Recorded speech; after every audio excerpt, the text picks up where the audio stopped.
And the first part is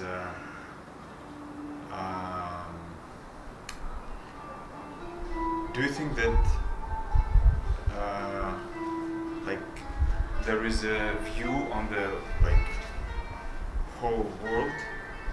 I think Gnostics are one of them who declare that this world is like cursed from the beginning, and things didn't just went wrong. It meant to be wrong. Yeah. So maybe that's why so often everything was wrong, or it's like this. And the second part, and do you think that like you tend to agree with this or disagree, and why? And the second part is maybe this is like the link to the idea of utopia. So the second part is about utopia, and how do you think? What does it mean to you, like personally? Do you have some view on it? And what do you think about how this idea even appeared in the mind? Is it something relevant to the modern situation? Okay. So do I start from the first part now? Yeah. Okay. So did the world mean to go wrong from the beginning? I'm not really sure. I think I related to this question in my mind when you first asked to the question of sameness and difference. I feel like because we are sort of resembling each other but have inherent differences, we kind of also lack the capacity to imagine what would be like to be able to come together, and what would be like to live together. Because I think we want for others the same thing that we want for ourselves and hold it to be the best thing, whereas maybe their inherent difference whispers them, I think, something else is better for them. So in that sense, I think because there is this inherent difference from the beginning, it will go wrong in most cases, and I don't think that the world is doomed to go wrong, or doomed to cause suffering, or I don't know, doomed to have this pain. But in most cases it will, because we kind of lack this imaginative part, like what would be a better way of uniting, or a bigger sense of comprehension that would include all of us. I don't know, in Islam it's called that this world is a test. It is meant to make us struggle, it is meant to cause in us divergences and have uncomfortable situations. It is what this world is. So by saying that this world is kind of lacking in that sense, it gives us the promise from the beginning that there's another world, that this world is temporary, and you will go to a better place if you somehow manage to get along with this world, with the rules that I give you. But it is really hard to still be in the moment when you know that this is a test, and try to perfect this moment if you find an escape in your mind to another world. So I think even though this possibility of another world that is not in this world, like this is not earth for certain for Islam actually, I think we have to forget it at some point, even if it is like in the background. Like the possibility of it is something nice, but we have to forget it to kind of work towards what we have now. I think to better this what we have now. But I don't think that we are doomed, or this world is doomed from the beginning to be like this. Personally, I think that we cannot generalize the goodness to the whole world, to the whole moments, to the whole situations. Like rather we can at least find something that makes us feel pleasant in each moment, and in that sense it is not completely lacking, completely devoid of any inherent connection with others, whether that would be like another person or whether that would be us as like stranger to ourselves. Like you can still be connected to yourself in the moment, and that would make this moment feel more lively, feel more alive. Yeah, I think this aliveness is what I deem to be what I deemed that we should strive towards. Like when you feel alive, or when you feel like you are able to catch up the moment, that is the ultimate happiness you can get from this world. Because yeah, I agree that it is temporary, but it's still at least as long as you live, it will still be continued with another moment. So if you are able to catch that moment and feel present in that moment, I think that is the ultimate benefit we can get from it, rather than this ideal of goodness, or ideal of, I don't know, being a good person, or the ultimate stuff. I don't think that they are realizable in this world. Rather, they are more fragmented, and each situation brings its own rules with itself. This is, I think, my reaction to your first part. The second part, I think it was about the idea of utopia and whether it was possible, right? Even though I will contradict myself here, even though I feel like each moment has its own rules, and each people has some initial differences, I think in a Spinozistic sense, I still try to unite them under the body of one organism. Like I still try to, in my mind, establish a unity in which each difference contributes to the same goal, same telos. That would be my idealistic and utopic world, where like my differences are not tried to be undermined, but rather flourished, appear more.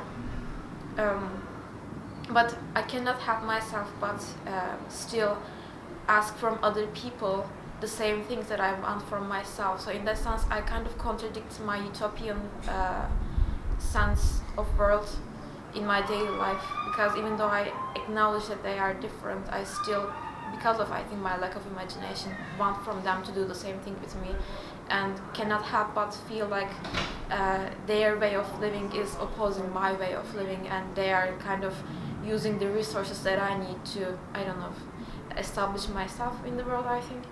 So I think the promise of utopia is something really, really concrete, in the sense that I can imagine it. Like I can imagine it happening.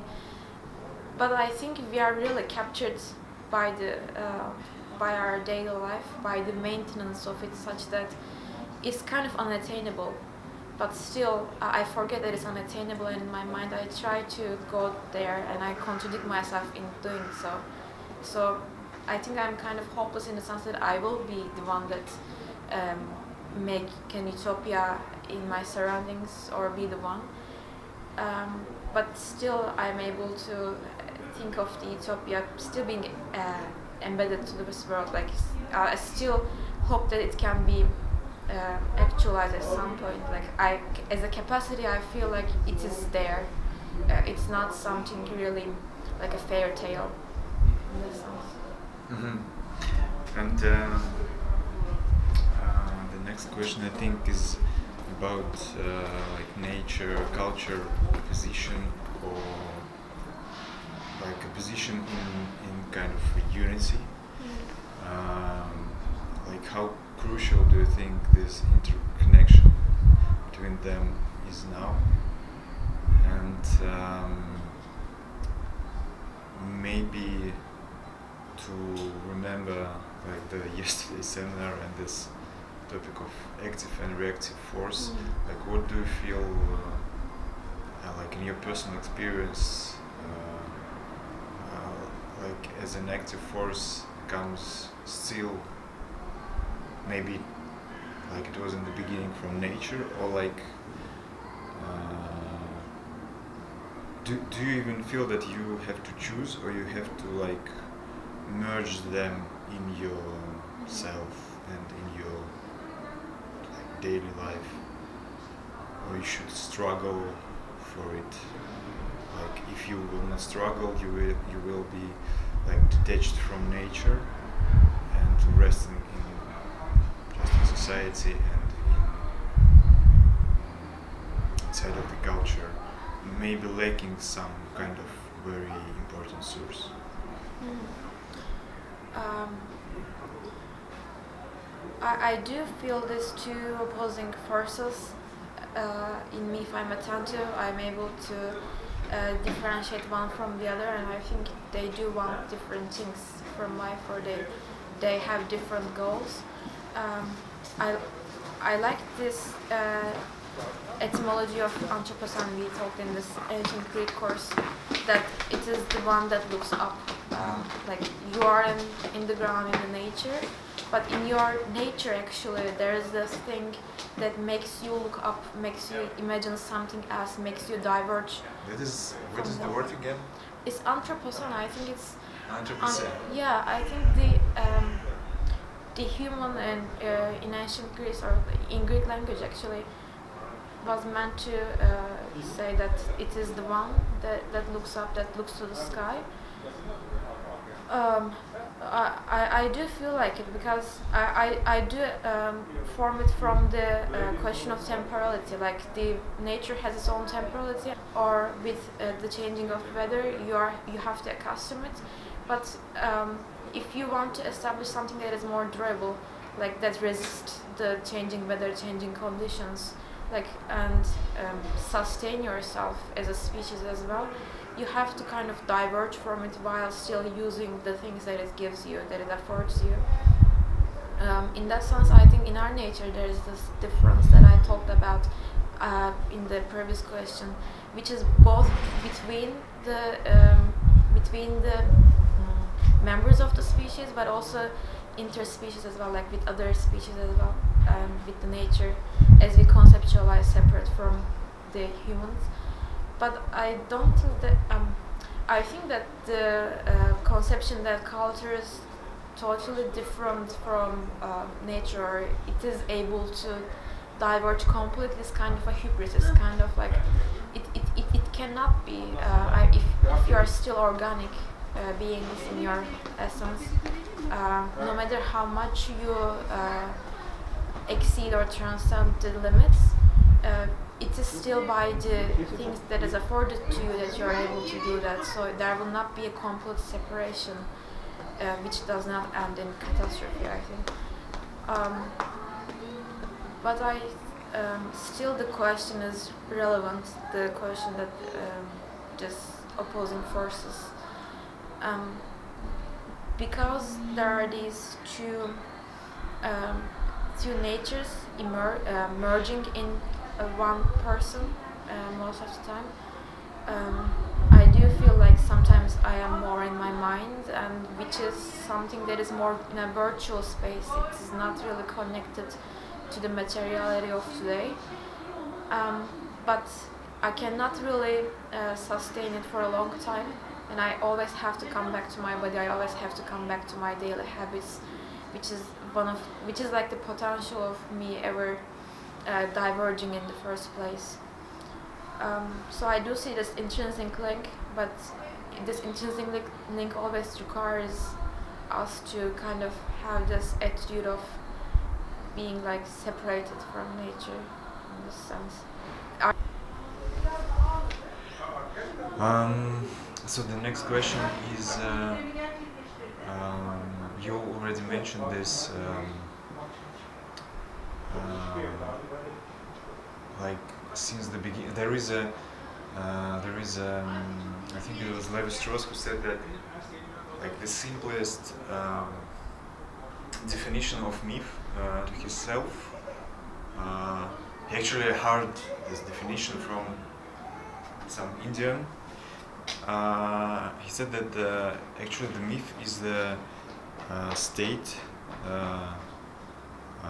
when it was like some days ago, like in a kind of non-historical time, when the human beings and all other species, they were also like human beings. So like animals were human beings, human beings were animals, and like they everybody of every kind of these species, they saw each other like a human being. So it was not connected to the form like actual, I don't know, body of human being, but it was connected with something more like a conscious or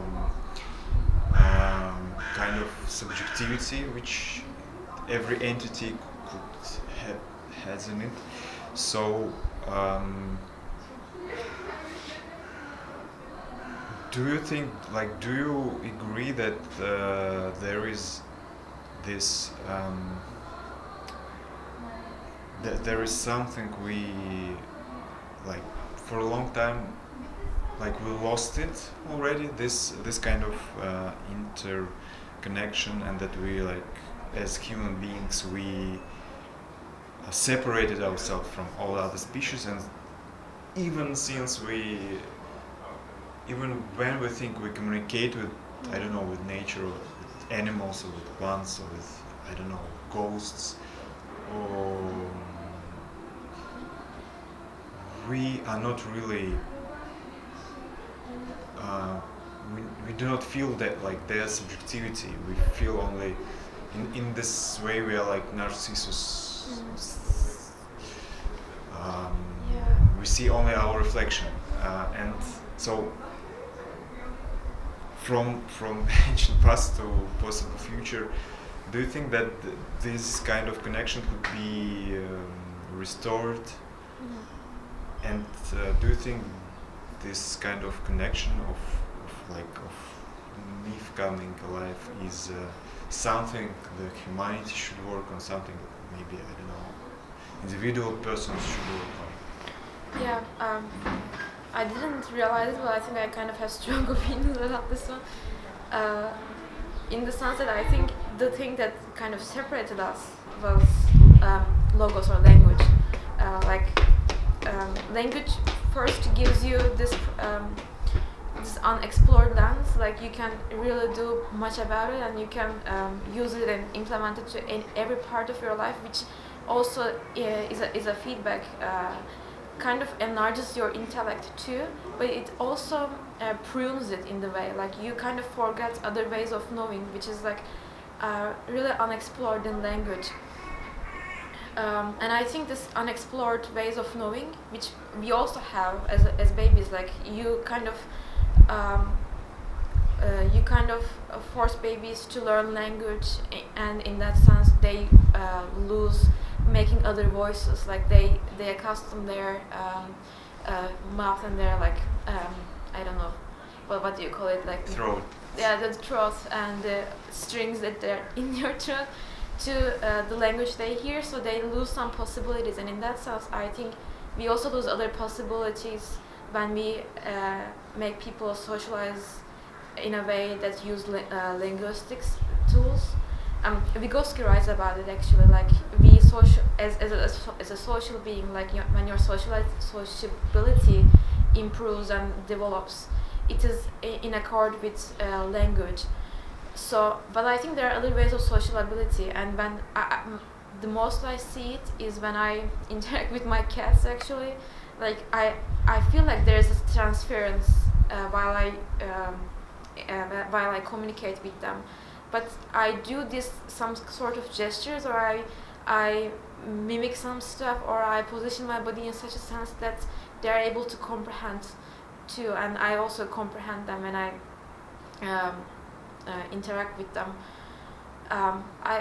In that sense, I think that it is sort of related to knowing and knowledge, and being able to understand the world in a different way too. And I always in my mind have this metaphor or analogy or this image, whereas in the beginning what you understand from the world is like this big ball of rope, like I don't know what you say it, like it's mingled, it's complicated, but when you try to talk about it to another person, you start to straighten this rope and you make it to linear sentences. And if you donate to other person enough of these linear sentences, linear ropes, you expect them to compose this ball of ropes that you saw in the beginning. But there are other ways which you can actually just hand them the ball itself. But we use the more indirect way of first writing it down or talking about it in clear examples, etc. So I think connecting back to this supposed prehistoric era where everything was defined more intrinsically with one another, everything was more in a jungle, more in a mesh, would require us to explore what kind of other ways of knowing there are. And in that sense, I'm really interested in this theory of emotions, because emotions is what we share, and it is the direct affection we get from the outside, and it is one of the first precursors of animate beings, like living beings have emotions. And even you can say that plants have emotions because they react, and they do prefer some stuff over others. They prefer some, they like it in that sense. You can say that they like it. They are delighted by sun, delighted by nourishment. It's not neutral state where they calculate, oh, I need sun, so I will go towards it. But rather, I feel like they enjoy doing so. In that sense, I think emotions are shared, and if you can show the intrinsic link in humans between emotion and cognition, and that how they necessitate each other, that would be a way to reconceptualize how we understand nature, culture, how we understand Anthropocene versus that hypothetical other world, And I think there is this kind of new way of understanding going on, in the sense that we do see that like the people who are disturbed emotionally have some cognitive disturbances as well, or differences, whether you would like to call them. So we are able to now see this link that we are actually, the layers are not separate from one another, but are embedded to each other in the same way the other animals or the other creatures have in them. I don't know.